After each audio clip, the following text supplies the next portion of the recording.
호세아는 아모스 다음에 등장한 북이스라엘의 선지자인데 아시리아에 멸망당하기 30년 전부터 멸망하기 전까지 하나님의 말씀을 선포했습니다. 호세아는 북이스라엘이 하나님과 맺은 계약법을 저버림으로 결국 멸망에 이를 것을 내다보면서 견딜 수 없는 아픔과 고통에 사로잡혀 살았던 자였습니다. 아마도 호세아는 북이스라엘이 멸망당하는 모습을 눈물로 지켜봤을 거다 그렇게 생각을 합니다. 호세아서의 분위기를 보면 1장에서 3장 그리고 4장에서 14장까지 분위기가 완전히 다른데 1장에서 3장까지는 심판과 회복에 대한 말씀이 번갈아서 나와요. 그러면서 북이스라엘에 대한 하나님의 긍휼히 여기심과 측은히 여기심이 많은 부분에 기록이 되어 있는데 4장으로부터 이제 접어들면 그 분위기가 확 바뀌어서 계속해서 심판의 말씀만 선포하고 있는 것을 보게 됩니다. 그러니까 바벨론 포로기 이전 왕정기 예언자들의 특징은 멸망과 저주를 선포하고 그리고 회복을 선포하는데 이제 호세아서도 마찬가지로 멸망과 심판과 회복을 선포하는데 14장에 가서야 작은 부분에 북이스라엘의 회복에 대한 말씀을 선포하고 있고 4장부터 13장까지는 계속해서 심판의 말씀만을 선포하고 있는 것을 볼 수가 있습니다. 왜 1장부터 3장까지는 심판과 회복의 말씀을 선언하는데 4장부터 13장까지는 멸망만을 선포하고 있을까? 그만큼 상황이 급박하게 돌아갔다라는 것을 우리가 이제 알 수가 있죠.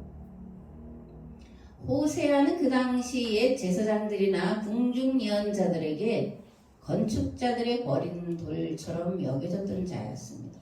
사실 호세아뿐만이 아니라 모든 선지자 또는 예언자들은 다 그 시대에 쓸모없는 사람, 쓸모없는 소리만 하는 자들로 취급을 받았습니다. 호세아의 말에 귀를 기울이는 것이 아니라 도리어 호세아의 말 듣기를 거부하고 거짓 선지자들의 말 듣기를 좋아하고 따른 것이 북이스라엘의 호세아가 말씀을 선언하던 그런 시대의 모습입니다. 호세아는 아시리아가 이렇게 강해지는 것을 심상치 않게 이제 보고 있었고 느끼고 있으면서 그래서 3장까지는 심판과 회복의 말씀을 번갈아 가면서 선포했지만 4장부터는 멸망과 심판의 말씀을 더 강력하게 선포를 하고 있는데 왜 이렇게 하냐면 혹시라도 이스라엘 백성들이 돌이키지 않을까 하는 일말의 희망을 품고 있었기 때문이 아닐까 그렇게 생각을 합니다. 호세아를 사랑의 선지자다 그렇게 부르죠. 왜 호세아를 사랑의 선지자라고 부르냐면 호세아가 그 당시에 이 고멜이라고 하는 여자는 음란하기로 이제 소문난 그런 여자였습니다. 어쩌면 이 여자가 이방 신전의 여사제, 여창이었을 거예요. 그 당시에 그래 인구가 많지 않은데 무슨 음란한 일을 뭐 얼마나 많이 벌이겠어요. 이런 당시 음란하기로 유명한 고멜과 결혼해서 살면서 지극한 사랑으로 이 고멜을 품고 그리고 자식들을 지키고 가정을 지켜내는 일을 했기 때문에 호세아를 사랑의 선지자다 이렇게 별명을 붙여서 부르고 있는데 호세아 3장에 보면 이렇게 기록이 되어 있습니다. 여호와께서 내게 이르시되 이스라엘 자손이 다른 신을 섬기고 건포도 과자를 즐길지라도 여호와가 그들을 사랑하나니 너는 또 가서 타인의 사랑을 받아 음녀가 된 그 여자를 사랑하라 하시기로 내가 은 15개와 보리 한 호멜 반으로 나를 위하여 그를 사고 그에게 이르기를 너만 나를 사랑해라 나도 너만 사랑하겠노라 하였노라 이렇게 기록이 되어 있습니다. 호세아서 1장에 보면 고멜이 이제 아들 둘을 낳고 딸을 낳아요.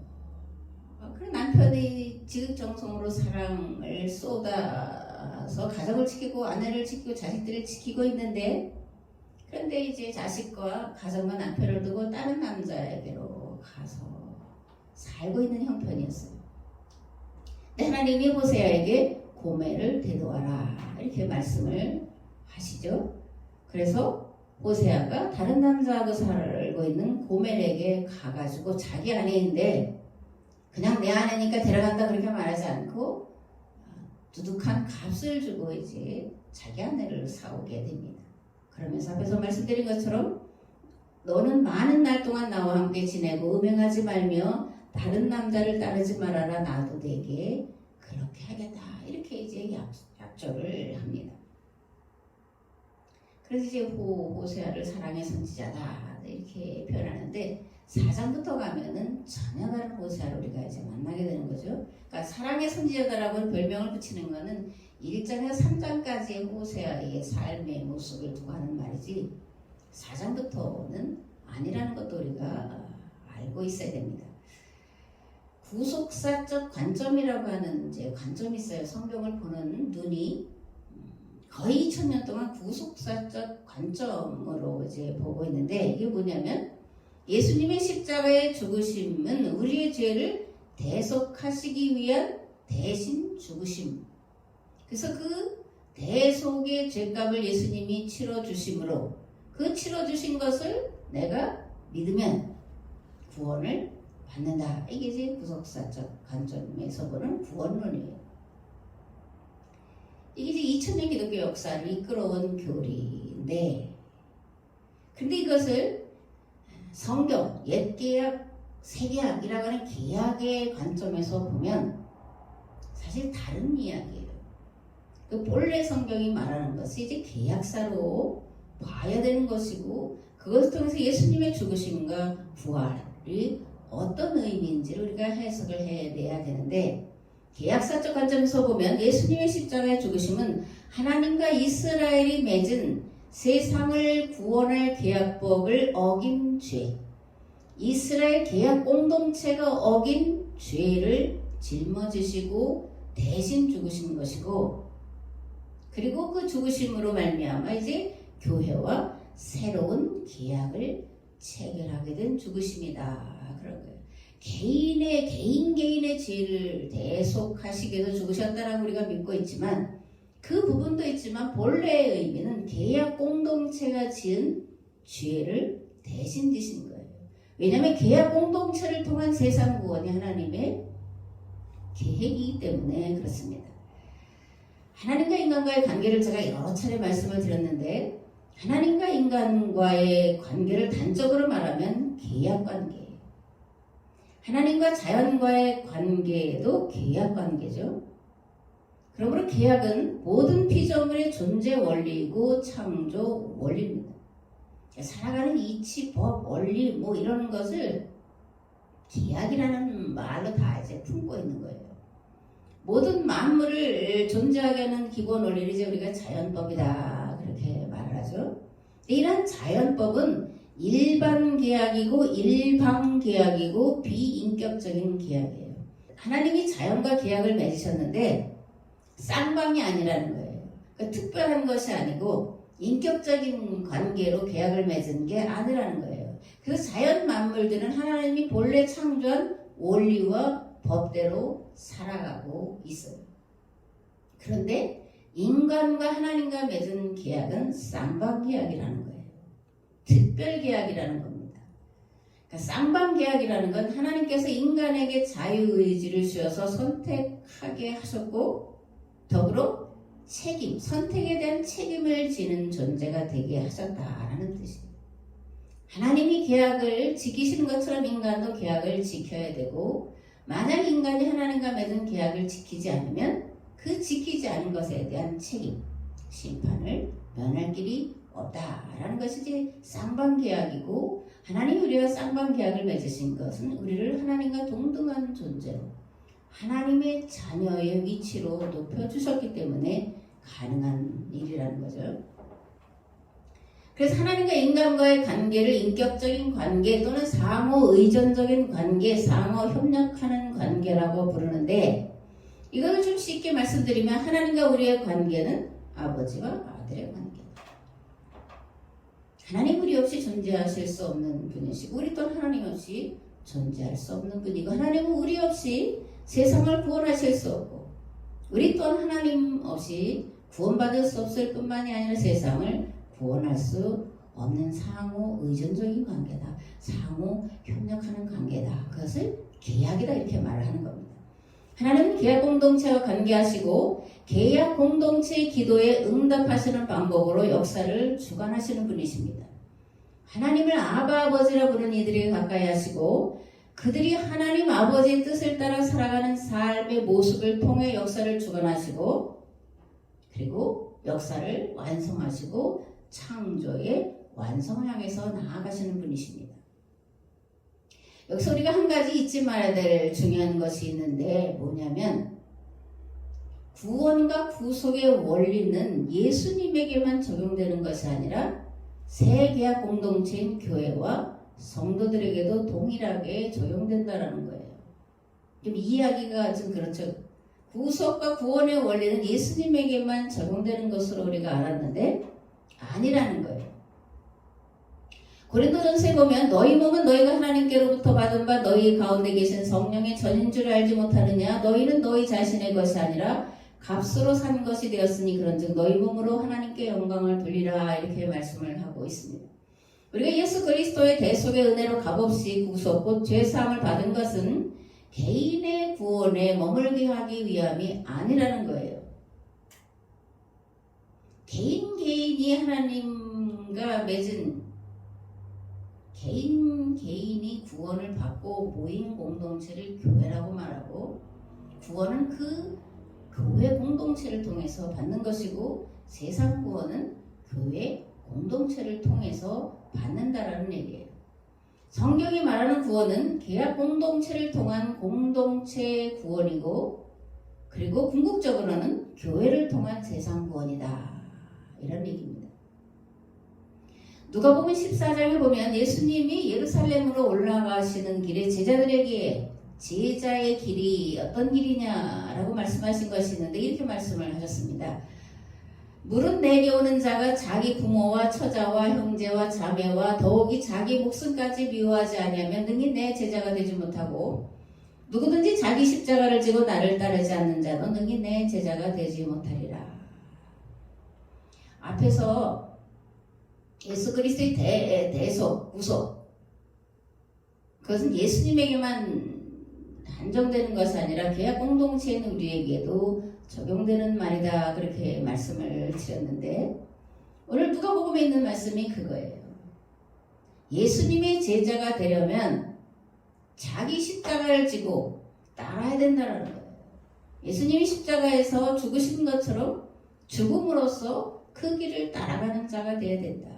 내 개인의 죽음을 통해 그 개인이 죽음을 통한 자들이 모인 공동체 교회를 통해서 하나님은 세상을 구원하셔야 되기 때문에 우리가 그 예수님을 따른다 믿는다 구원받았다 그런 자는 반드시 예수님과 같이 십자가의 길 죽음의 길을 따라가야 된다 그런 얘기입니다.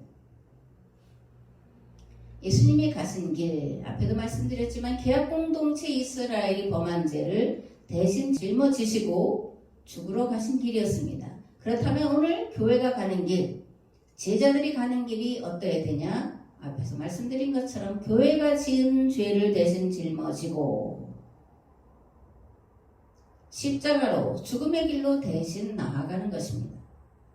바울이 갈라디아서에서 이렇게 말하죠. 내가 그리스도와 함께 십자가에 못 박혔나니 그런즉 이제는 내가 사는 것이 아니요 오직 내 안에 그리스도께서 사시는 것이라. 이제 내가 육체 가운데 사는 것은 나를 사랑하사 나를 위하여 자기 자신을 버리신 하나님의 아들을 믿는 믿음 안에서 사는 거다. 아멘. 하나님의 아들을 믿는 믿음 안에서 사는 것이 뭐냐 하면 그 앞으로 가서 나를 위하여 자기 자신을 버리신 예수님과 같이 이 세상 구원을 위해서 나를 버리고 사는 것이 하나님의 아들 예수 그리스도를 믿는 믿음 안에서 사는 거다라고 바울은 그렇게 말하는 거예요. 우리는 그리스도 예수와 함께 십자가에 못 박혀 죽은 자로 그러므로 그리스도 예수와 함께 부활하여 사는 자로 세상을 살아가는 것이고 이것으로 세상을 구원해야 될 자들이다 그렇게 바울은 말씀을 하고 있는 거죠. 우리가 이 세상에 살아가는 존재 이유, 존재 목적 이것도 반복해서 제가 말씀을 드리고 있습니다. 내가 이 세상을 살아가는 이유, 존재 이유, 존재 목적, 살기 위한 걸까, 죽기 위한 걸까? 좀 말이 좀 안 되는 것 같죠? 내가 살아가는 이유, 존재 목적이 죽기 위한 거냐, 살기 위한 거냐? 근데 반복하고 반복하지만 내가 지금 존재하는 이유, 존재의 목적은 살기 위한 삶이 아니라 죽기 위한 삶이다. 그런 얘기예요. 자기 자신을 버리신 하나님의 아들을 믿는 믿음 안에 산다는 것이 도대체 무슨 뜻이냐? 죽음으로써 사는 삶을 사는 것이고 낮아짐으로 높아지는 삶을 사는 것이고 비움으로 채워지는 삶을 사는 거다. 그런 얘기예요. 부활은 죽음을 전제합니다. 기독교의 신앙은 죽음을 전제한 부활을 말하는 거예요. 죽음이 없으면 부활이 없습니다. 그죠? 죽지 않고 부활에 이를 수가 없어요. 부활이라고 하는 것은 죽었다라는 것을 전제하는 말이에요. 그러므로 그리스도인은 죽었던 자가 아니라 죽은 자, 그리고 부활의 생명으로 살아가는 자라는 뜻입니다. 날마다 죽을 때 날마다 부활을 누리며 살아가는 거예요. 그리고 그리스도 예수 안에서 영생에 이르게 되는 것이 진리요. 그죠? 우리가 그것을 믿고 그 안에서 살아가고 있는 겁니다. 호세아서 4장 1절에서 9절 말씀을 봉독을 하겠습니다. 이스라엘 자손들아 여호와의 말씀을 들으라.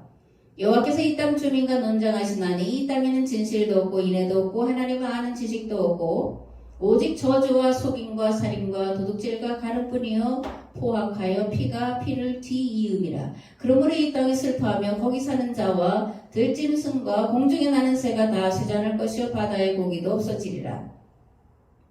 그러나 어떤 사람이든지 다투지 말며 책망하지도 말라. 내 백성들이 제사장과 다투는 자처럼 되었음이니라. 너는 낮에 넘어지겠고 너와 함께는 선지자는 밤에 넘어지리라. 내가 내 어머니를 멸하리라. 내 백성이 지식이 없으므로 망하는도다. 네가 지식을 버렸으니 나도 너를 버려 내 제사장이 되지 못하게 할 것이요 네가 내 하나님의 율법을 잊었으니 나도 내 자녀들을 잊어버리리라. 그들은 번성할수록 내게 범죄하니 내가 그들의 영화를 변하여 욕이 되게 하리라. 그들이 내 백성의 속죄 제물을 먹고 그 마음을 그들의 죄악에 두른도다. 장차는 백성이나 제사장이나 동일함이라. 내가 그들의 행실대로 벌하며 그들의 행위대로 갚으리라. 아멘. 내 백성이 지식이 없어서 망한다. 우리가 잘 아는 말씀이죠. 그죠? 내 백성이 지식이 없어서 망한다. 너희가 지식을 버렸으니 나도 너를 버려 내 제사장이 되지 못하게 하겠다. 이 말씀은 일반 백성들에게 선포하는 말씀이 아니라 제사장들에게 선포하는 말씀이에요. 제사장들을 향한 경고의 말씀입니다. 예수님도 많이 선생되지 말라 그렇게 말씀하셨는데 왜냐하면 무한 책임이 주어져 있기 때문에 그래요. 우리가 구원받은 것에 대해서 감사하고 감격하지만 뒤집어서 그 구원받은 것에 대한 책임은 무한 책임이라는 것에 대해서 참으로 두렵고 떨림으로 살아가야 됩니다. 지도자는 무한 책임을 진 자예요. 특별히 종교 지도자들은 그 시대를 살아가는 사람뿐만이 아니라 자연 만물들에 대해서도 무한 책임을 진 자들입니다. 왜냐하면 종교 지도자들, 목사의 선포에 따라서 세상이 죽느냐 사느냐가 결정되기 때문에 그렇습니다. 아는 것이 힘이다. 아직 그런 말 들어보셨죠? 근데 이 말은 절반은 맞고 절반은 틀린 말이에요. 아는 것이 힘이긴 한데 무엇을 아느냐, 어떻게 하느냐가 더 중요한 거죠. 열심을 내기 전에 이것이 바른 것이냐, 옳은 것이냐라는 판단이 먼저 서야 되는 거예요. 잘못된 지식을 가지고 열심을 내는 사람들이 많이 있습니다. 그들을 통해 세상은 어지럽고 그리고 전쟁이 일어나고 분란과 혼란을 겪습니다. 세상 지식을 잘못 알면 개인이 낭패를 당해요. 그래서 그게 큰 문제는 아닙니다. 개인에게만 해당되기 때문에. 그런데 교회와 성도가 구원의 길을 잘못 알고 있으면 낭패 정도가 아니라 세상이 영원한 멸망에 이르게 된다는 거예요.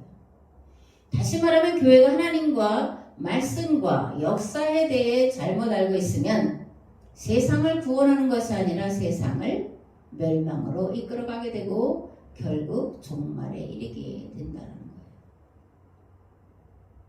어저께 산성이가 역사하고 하는 걸 듣는 걸 기독량을 조금 했더니 맞는 말인 것 같은데 맞는 말이 아니더라고요. 우리 역사에 대한, 우리 민족에 대한 가치관이나 존엄성이나 이런 것을 배제한 것 같은, 또는 일본 사람들의 그런 잘못된 우리 민족을 폄훼시키고 우리 역사를, 우리 사상을 폄훼시키는 그 말을 뒤집어서 고상한 말로 하고 있는 건 아닌가, 그런 생각을 이제 가져보게 됐는데, 역사를 잘못 알고 잘못 가르친 영향이 너무나 지대하게 커서 오늘 우리가 우리 자신에 대한, 우리 민족에 대한, 우리 민족이 나아가야 될 길과 방향, 역사 속에서 어떻게 이 한민족이 세계 평화, 인류 공영을 이루어야 되는지에 대해서 망각하고 스스로 중국에게 고개를 숙이고 일본에 대해서 잘못된 그런 생각을 가지고 접근하고 있는 그런 오늘의 현실의 모습을 보게 되는데, 역사를 잘못한 자들, 잘못 해석한 자들의 잘못된 지식 때문에 그렇다라는 것을 들으면서 너무 화가 나가지고 끄라고 그랬는데, 아는 것이 중요한데 무엇을 아느냐, 어떻게 하느냐, 제대로 하느냐 아니냐가 이제 중요한 거라는 겁니다. 호세아는 아모스와 동시대의 사람인데, 이제 호세아와 아모스가 활동한 시대는 여로보암 2세죠. 근데 이 여로보암 2세는 북이스라엘이 가장 안정적인 때예요. 가장 잘 살던 때예요. 경제적으로, 외교적으로, 그죠? 그리고 신앙적으로 가장 열심히 있었던 그런 시대입니다. 근데 호세아와 아모스가 등장해서 망한다, 이렇게 이제 선포를 한 거죠. 신앙의 열기가 뜨거워서 이들은 이제 아모스서에 더 이제 그런 것이 자세히 기록이 되어 있는데, 새벽마다 베델로 가고 길갈로 가고 단으로 가고 부엘세바로 가서 성전에서 제물로 제사를 드렸어요. 그리고 3일마다 11조를 드리며 감격에 걸어서 감사하는 신앙생활을 하고 있었습니다. 그런데 호세아는 그들을 향해서 하나님을 아는 지식을 버렸다. 그래서 나도 너희들을 버리겠다, 이렇게 이제 말씀하신다는 거예요. 하나님을 알되 잘못 알고 있다라는 얘기죠. 잘못한 결과 멸망이라는 겁니다. 마태복음 7장에 보면 예수님은 나더러 주여 주여 하는 자마다 다 천국에 들어갈 것이 아니다, 그렇게 말씀합니다. 우리는 주여 주여 하면 천국에 다 들어갈 줄 알아요. 그죠? 예배만 드리면 다 천국에 들어갈 줄 알아요. 11조를 하고 뭘 하고 교회 봉사를 많이 하고 하면 천국에 다 들어갈 줄 아는데, 예수님이 뭐라고 말씀하시냐면 나더러 주여 주여 하는 자마다 다 천국에 들어갈 것이 아니다. 다만 하늘에 계신 내 아버지의 뜻대로 행하는 자라야 들어가리라. 그날에 많은 사람이 나더러 이르되 주여 주여 우리가 주의 이름으로 선지자 노릇하며 주의 이름으로 귀신을 쫓아내며 주의 이름으로 많은 권능을 행하지 아니하였나이까 하리니, 그때 내가 그들에게 밝히 말하되 내가 분명하게 말하는데 내가 너희를 도무지 알지 못하니 불법을 행하는 자들아 내게서 떠나가라 하리라. 불법, 잘못 알고 열심히 하는 걸 불법이다, 그렇게 말하는 거예요. 주의 이름으로 많은 권능을 행했고 선지자 노릇을 했고 주의 이름으로 귀신을 쫓아냈고 내가 주의 일에 열심을 다했는데, 당연히 나는, 우리말로 하면 당연히 천국 가서 큰 상급을 받고 그럴 줄 알고 있는데, 그런데 아니올시다, 그런 얘기를 하는 거예요. 다만 아버지 뜻대로 행하는 자라야 천국에 들어간다는 거예요. 하나님의 뜻대로 하는 것이 올바른 신앙생활이에요. 내 뜻대로 내 생각대로 하는 열심이나 충성은 도리어 하나님의 뜻을 거스리는 것이 되므로 용서받을 수 없는 죄가 되는 것입니다. 북이스라엘 사람들은 자기들의 뜻대로 신앙생활에 열심을 내고 있었어요.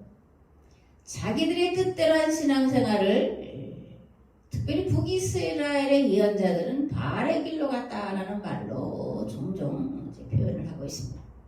더 더 많은 복을 누리기 위해 재물을 드리면서 정작 가난한 이웃들의 삶을 돌아보지 않는 것이 바알의 길로 가는 거다. 우리는 우상 숭배한다 그러면 보여지는 어떤 것을 하는 것을 우상 숭배라고 생각하지만 성경이 말하는 우상 숭배는 그게 아니에요. 자기 뜻대로 자기 생각대로 신앙생활을 하는 것을 우상 숭배라고 하는 거예요. 그럼 자기 뜻대로 자기 생각대로 한다는 건 뭐냐면 자기 이익을 위해서, 자기 배만 부르기 위해서 하기 때문에 이게 바알의 길이고 우상 숭배의 길이다라고 성경은 논의 말씀을 하고 있는 겁니다. 더 많은 복을 얻어 누리기 위해 재물을 드리면서 정작 가난한 이웃들의 삶을 돌아보지 않는 것이 바알의 길로 가는 거예요. 하나님께 감사하여 새벽마다 재물을 드리며 감사와 감격에 겨워 예배 드린다고 하면서 정작 옆에서 굶어 죽어가는 이 세대에 무관심한 것이 바알의 길로 가는 거예요.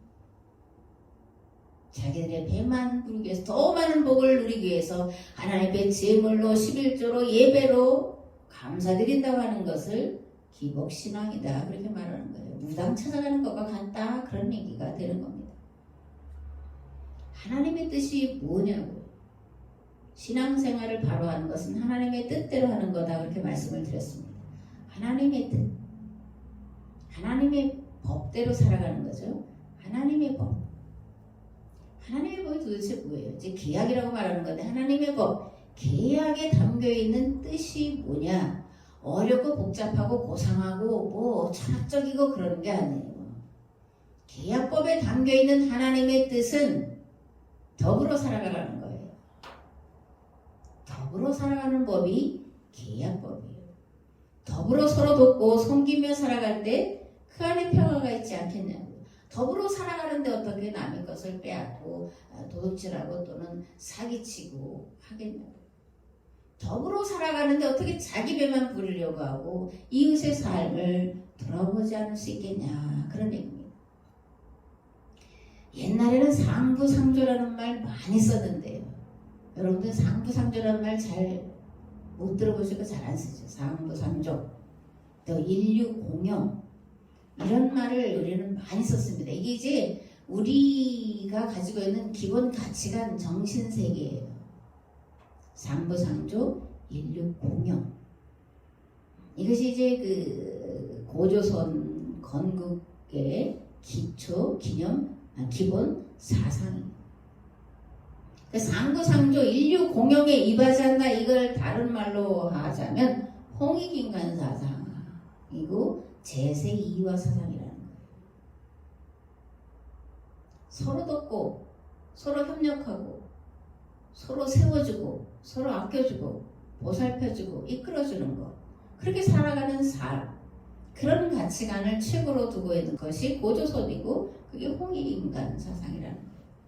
홍익인간 사상, 홍익인간 정신, 홍익인간 신앙 이렇게 이제 말합니다. 그 제세이화라는 뭐냐면 세상을 이치로, 법으로, 원리로 다스리라는 건데 이 5가지가 있죠. 곡식, 인명, 질병, 선악, 형벌. 인간 삶의 가장 기본적인 건데 이것을 하늘의 이치를 따라서 인간의 그런 먹고 사는 문제를 해결하고 그리고 생명을 중요하게 여기고 그리고 질병을 어떻게 치료할 것인지 그리고 선악에 대해서 그 선악에 대한 형벌을 어떻게 할 것인지를 하늘의 뜻을 따라서 만들어서 다스려라. 그게 제세이화 사상이에요. 이 홍익인간 제세이화 사상 말고 또 있는데 이도여치 광명이세라는 말도 있어요. 이도여치 도로서 세상을 다스려라. 광명이세 빛으로 세상을 밝혀라. 이런 뜻이에요. 그러니까 우리 민족이 가진 기본은 도로, 원리로, 이치로, 법으로 모든 사람들을 골고루 공평하게 배부르게 하라, 건강하게 하라, 잘 살게 하라. 이게 우리 민족이 가진 기본 가치관이고 이걸 다른 말로 성경의 말로 말하면 계약법이라는 거예요. 계약법. 하늘의 이치와 하늘의 도, 계약법은 모두가 행복하고 평등하고 공평하게 사는 데 있다는 거예요. 그래서 우리 민족의 사상을 우리가 잘 알아야 돼요. 단군 신화에 나오는 이야기 그냥 신화로 듣지 말고 우리 민족의 신앙과 가치관과 사상이고 우리 민족에게 부여된 사명이라는 눈으로 다시 한번 그것을 읽으면 그 안에 엄청난 것이 들어있고 오늘 내가 무엇을 해야 되는지 오늘 인생의 역사 속에 아예 대한민국 한민족이라고 하는 민족의 위치는 어디인지 정체성은 무엇에 둬야 되는지를 분명히 알 수가 있습니다. 그러니까 우리 민족의 사상과 성경의 개혁법 사상과 여호와 하나님과 너무나 이제 흡사하기 때문에 우리 역사와 성경을 이제 이어가면서 해석해내는 작업도 우리가 해야 되고 이것이 세상을 바꿀 그런 새로운 성경 해석이 되리라 그렇게 이제 생각을 합니다. 하나님께서 역사를 주관하시는 방법이 계약이에요. 왜냐하면 하나님이 창조하신 것이 계약이기 때문에 그렇습니다. 그런 계약법이 목적하는 바는 인간 삶의 공평과 진실, 인애와 사랑이 실천되게 하라는 거예요.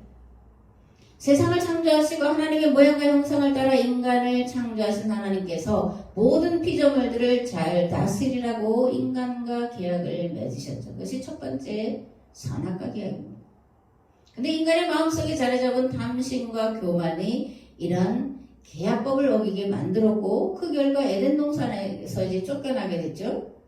그리고 인간에게 먹고 사는 문제가 생긴 거예요. 본래 에덴 동산에서는 먹고 사는 문제가 없었습니다. 빈부의 차이가 없었어요. 질병의 문제, 전쟁 그런 것이 없었습니다. 누구나 골고루 주어진 것을 먹고 그리고 열심히 일하되 땀 흘려서 애써서 바등바등이 아니라 일한 만큼 넉넉하게 먹을 수 있는 것이 언제나 공급되는 그런 것이 에덴 동산이었어요. 그런데 에덴 동산에 쫓겨난 이후에 가장 심각하게 인간에게 온 문제가 먹고 사는 문제였다는 거예요. 먹고 사는 문제만 그친 게 아니라 빈부격차라고 하는 인간 스스로 해결할 수 없는 문제가 발생된 거라는 거예요. 하나님이 이러한 문제를 해결하기 위해서 아브라함을 준비시키셨고 그로 한 가정과 한 가문을 이루게 하셨고 430년 애굽에 종살이하던 하비르들에게 모세를 보내셔서 이끌어내시고 시내 산으로 인도하게 한 다음에 계약을 맺으셨는데 이제 시내 산 계약법 또는 율법이다 이렇게 말하는 겁니다. 율법 또는 시내 산 계약법 정신 공익인간 제세이와 이도여치 광명이세 다 공평과 정의의 실현 그리고 합의류가 없는 세상을 만드는 거예요. 제사장들은 이런 합의로 정신을 백성들에게 잘 가르치고 지키게 하는 합의로 정신이 아니라 합의로 해방 정신, 그죠? 합의로 정신을 가지고 합의를 해방하는 삶을 살도록 잘 가르치고 지키도록끔 했어야 되는데 그게 그들의 존재 이유와 존재의 목적이었는데 근데 이들이 앞장서서 불평등을 조장했다. 이게 호세아가 이제 선언하고 있는 말씀이에요. 성전에서 제사로 하나님을 영화롭게 하라는 건 거짓이라는 겁니다. 성전에서 많은 제물로 하나님을 영화롭게 하면 하나님이 복 주실 거다. 너는 그래서 그 복을 마음껏 누리며 살아라 라고 하는 건 그 멍멍이 소리가 아니고 영원히 용서받지 못할 그런 소리라는 거예요. 성전에서 제사로 하나님을 영화롭게 하라. 그럼 하나님이 복 주실 거다. 그 복을 내가 누리고 살아라. 맞는 말인 것 같잖아요. 그죠? 하나님께 제사로 예배로 열심히 그래서 찬송도 하고 모도하면서 그것이 하나님을 영화롭게 한다라고 생각해서 얘기했지만 새벽 5시부터 7시까지 와서 예배드리고 또 다른 모임하고 그래서 나는 구원받았고 뭐 이렇게 말하는데 다 그게 헛소리다 이렇게 말하는 거예요. 제사로 제물로 성전에서 예배드려서 많은 복을 누려서 그 11조를 드리며 감사하는 그것이 맞다라고 하는 것이 면제물을 준 거가 된다는 거예요. 계약법으로 볼 때 바알의 길로 갔다라고 말하는 거예요. 너희들은 번성할수록 내게 범죄하니 내가 너희들의 영화를 변하여 욕이 되게 하리라. 그들이 내 백성의 속죄 제물을 먹고 그 마음을 그들의 죄악에 두는도다. 제사장들을 향해서 오세아가 질타를 합니다. 부를 누리지 말라는 얘기는 아니에요. 다 같이 가난해지자는 얘기는 절대 아닙니다. 성경은 다 같이 골고루 잘 먹고 잘 살자고 하는 얘기예요. 극도의 부를 누군가가 가지고 있는 것은 절대 악이라는 것이 또한 성경의 선언이에요. 나눠줘야 되는 거예요. 베풀어야 되는 거예요. 섬겨야 되는 거예요. 백성들만 잘못된 길로 가르치라고 제사장들이 한 게 아니라 오세아가 이제 좀 전에 말씀드린 것이 제사장들 향해서 한 거다 그렇게 말씀을 드렸는데 자기들이 먼저 바알의 길로 가면서 온갖 부귀와 영화를 누리면서 백성들에게 너희들도 그렇게 하라. 이게 하나님의 복이다. 하나님 제사로 성전에서 예배드리는 걸 기뻐한다. 이렇게 이제 말하고 있었던 거예요. 고양이에게 생선 맡긴 격이다. 그런 거죠. 성전에서 제사로 헌물로 하나님을 영화롭게 하는 말 속에는 자신들의 이익권을 두둑히 챙기겠다고 하는 속셈이 들어있는 거예요. 그 말을 듣고 따르는 백성들 마음속에도 역시 가난한 자를 돌아보지 않고 거짓 절과 거짓 추로 이득을 남겨 더 많은 부를 누리겠다고 하는 탐욕이 들어있어서 거짓 예언자, 거짓 제사장들이 말하는 것을 맞다라고 그것을 따라서 행하고 있다는 것을 오세아가 지적을 하고 있는 겁니다. 하나님의 심판 기준은 계약법이에요. 계약법의 핵심은 누구나 골고루예요. 누구나 골고루 배부르고 등 따뜻하게 살아가는 법, 그것이 계약법이라는 겁니다. 어려운 게 아닌 거죠.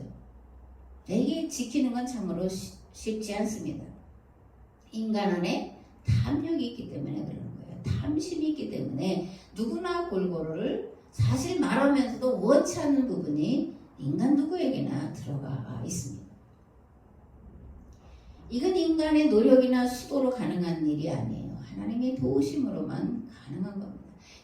이스라엘은 이것을 교육으로, 문화로 그렇게 바꾸도록 430년 동안 광야 40년 동안 훈련된 자들이었고 그리고 바벨론 포로에서 또다시 교육으로 그리고 문화로 이제 회복돼서 돌아왔던 민족이 이스라엘인데 이제 중간에 이제 변질이 돼서 그런 거죠. 오늘 교회도 마찬가지예요. 교육으로 그리고 성령의 도우심으로 그리고 문화로 이러한 계약법을 지켜내야 되지 나 혼자 할 수 있는 것이 아니고 어떤 교회 하나로서 가능한 일이 아니다 그렇게 생각을 합니다. 하나님의 도우심이 우리 가운데 있을 때 하나님의 도우심이 교회 가운데 있을 때 우리가 그 일을 하기를 열망하면서 기도하며 해 나가고자 할 때 하나님께서 그 일을 가능하게 하시리라 그렇게 믿습니다. 호세아는 눈물로 이스라엘 백성들에게 하나님께로 돌아오라고 외쳤던 자였습니다. 다른 남자를 따라 자식도 버리고 가정도 버리고 떠난 고멜을 값주고 사오면서 나만 사랑해달라고 호소하며 나도 그렇게 하겠다고 약속한 자입니다. 이런 호세아의 삶은 곧 예수 그리스도를 믿는 자들 또 제자들이 살아가야 할 모습이고 오늘 교회의 모습이어야 되고 내 모습이 되어야 한다 그렇게 생각합니다. 문제는 그런데 오늘 우리의 모습이 과연 그렇냐. 코로나 사태로 빈부의 격차가 더 커졌다는 말을 듣죠. 어떤 이들은 명품을 사려고 새벽부터 줄을 서고 있고 더 크고 더 비싼 차가 많이 팔린다고 하는 보도를 듣습니다. 반면에 일자리를 잃어버리고 생계가 막막한 자들이 넘쳐납니다. 40만인가 가지 직업을 잃어버렸다 그렇게 말합니다. 밤새 법을 어기면서 술을 부어라 마시라 하는 이들이 넘쳐나고 공무원 신분을 얻은 사전 정보로 부동산 투기를 일삼아서 수십억에 수백억 시세 차익을 노리는 공무원들과 국회의원들이 수두룩하다는 보도를 우리가 접하고 있어요. 문제는 계속 말씀드리지만 문제는 세상의 문제냐? 아니라는 거예요. 교회도 동일하게 이런 잘못된 짓을 저지르고 있다는 데 심각성이 있는 거예요. 세상이란 불의와 불평등, 불공정에 대해서 잘못됐다라고 말해야 될 교회가 목사들이 그것을 앞장서 조장하고 있다는 거예요. 그러면서 그것이 잘못됐다고 하는 사실조차 모르고 있다는 거예요. 어떤 분의 간증을 들었는데 그 간증 내용이 굉장히 은혜로웠어요. 이제 교통사고 난 자식이 죽었다고 이제 덮어놨는데 그렇게 열심히 불자던 사람이 그 순간에 하나님 살려주세요. 뭐 살려만 주시면 뭐든지 하겠습니다. 이제 그렇게 말했더니 아이가 살았다. 그래서 주를 위해서 산다. 정말 그분이 뭐 MBC인가 KBS에서 하다가 이제 CTS인가 CBS인가로 가서 그 월급 많지 않잖아요. 이제 그렇게 하는데 그게 잘못됐다라는 얘기가 아니라 그 다음에 그가 마지막으로 하는 얘기가 있어요. 그래서 나는 세상에 어떻든지 간에 세상의 일에는 전혀 관심을 주지 않고 하나님만 바라보고 살겠다. 그걸 제가 마지막 마무리 말로 들으면서 죄책감이 들어서 참 심각하다. 교회는 세상에 대해서 무관심한 데가 아니에요. 세상에 대해서 절대 관심을 가져야 될 것이 교회예요. 왜냐하면 교회를 통해서 세상이 구원을 받아야 되기 때문에 그렇습니다. 그래서 내가 구원받았다, 구원의 감격이 넘친다 그러면 세상에 대해서 정말 관심을 가져야 되는 거예요. 세상의 가난한 자의 문제에 대해서, 굶주린 자들의 문제에 대해서, 이 질병에 대해서, 코로나에 대해서 교회가 책임의식을 가지고 하나님 앞에 나가서 회개하면서 이것을 해결할 그런 길을 찾아야 되는 게 교회인데, 내가 그렇게 살 수 없는 딸이 살아서 감사해서 열심히 신앙생활을 하는데 그러므로 세상을 내가 세상의 문제를 세상의 불의에 대해서 내가 관심을 두지 않겠다. 그렇게 말하는 이 문제가 아니 그렇게 가르침을 받았기 때문에 그러는 거예요. 두 분이 앉아서 말하면서 그렇다 맞다 뭐 이렇게 이제 주고받는데 평신도들이 그냥 들을 때 얼마나 감격스럽고 감동스러운 간증인지 모르는데 그게 아니라는 걸 알면서 들을 때는 가슴을 쳐야 되는 얘기다. 교회가 세상에 대한 책임을 정말 잃어버려도 유분수지 이러는 거예요. 그러므로 교회는 교회에 속한 나는 구원받을 수 없다. 오늘 이 세대에 여러분들 백신만 맞으면 뭐가 될 것 같지만 아니에요. 백신 맞고도 또 걸리기도 하고 백신이 뭐 우리나라 이제 2%인가 밖에 안 맞았대고 이 백신도 국가의 경쟁력이 강한 데는 더 많이 받고 가난한 나라는 못 받고 우리는 가난하지도 않은데도 이렇게 정책이 잘못돼서 못 받고 못 맞고 있으면서 점점점 바이러스는 더 변이를 이루고 브라질 지금 난리가 났잖아요. 다른 나라 관심을 안 두니까 그런데 난리가 났어요. 앞에도 말했지만 나는 안 걸릴 거다라는 게 아니라 내가 걸릴 수 있는 자라는 생각을 늘 가지고 살아요. 할 수 있는 그래서 조심을 하면서 그러나 그것으로 끝날 것이 아니라 근본적인 해결책을 찾기 위해서 하나님 앞에 이 코로나라고 하는 또 빈부의 극심한 차이라고 하는 이 문제를 나의 책임으로 끌어안고 기도하고 하나님의 도우심을 간구해야 되는 것이 교회의 책임이고 성도의 책임. 세상에 관심을 갖지 않는 자는 구원받은 자가 될 수가 없어요. 세상의 아픔에 대해서 눈 감고 귀 막으면 절대로 구원받을 수가 없다는 것을 여러분들은 알아야 돼요. 세상을 위해서 귀를 열어야 되고 세상을 위해서 눈을 뜨고 그들의 아픔에 정말 그들이 아픈 것이 그들이 고통당하며 죽어가는 것이 내 책임이라고 하는 우리 교회의 책임이라고 하는 책임의식을 통감하면서 하나님 앞에 나아가 기도해야 될 때이고 그렇게 가르치는 하나님의 사람들이 이 세대에 세워져야 그런 생각을 갖습니다.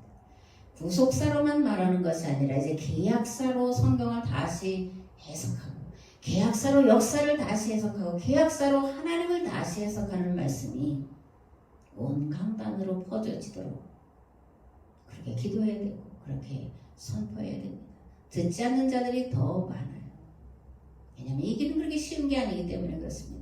내 것을 내놔야 되기 때문에 그래요. 죽어야 되기 때문에 그래요. 낮아져야 되고 섬겨져야 되기 때문에 그걸 사람들은 거부하는데 그러나 그렇지 않으면 구원받을 수 없다라고 하는 것을 들었기 때문에 우리가 알기 때문에 이제부터라도 우리는 계약으로 세상을 계약으로 역사를 계약으로 하나님을 다시금 해석하고 이해하면서 법으로 계신 하나님 그 법을 지키는 자들 통해서 세상을 구원하시기를 원하시는 그 하나님의 뜻을 이뤄드리는 복된 자들이 되셔서 하나님의 나라가 이 땅에 임하고 하나님의 나라가 완성되는 그 일 위해서 쓰여지는 복된 교회, 복된 성도의 삶이 되시기를 우리 주 예수 그리스도의 이름으로 축복합니다. 이제는 길과 진리와 생명 되신 예수 그리스도의 은혜와 아버지 하나님의 무한하시고 극진하신 사랑하심과 성령님의 감화 감동 교통 역사하심이 이 세상을 향한 책임의식을 다시 한번 느끼고 그 책임을 감당하기 위하여 눈물로 기도하며 계약법을 이 땅에 실현시키기를 결단하고 드러낸 삶의 자리 위에 이 교회 위에 이 나라와 이 민족 위에 이제로부터 영원토록 함께 하옵시기를 간절히 축원하옵나이다. 아멘.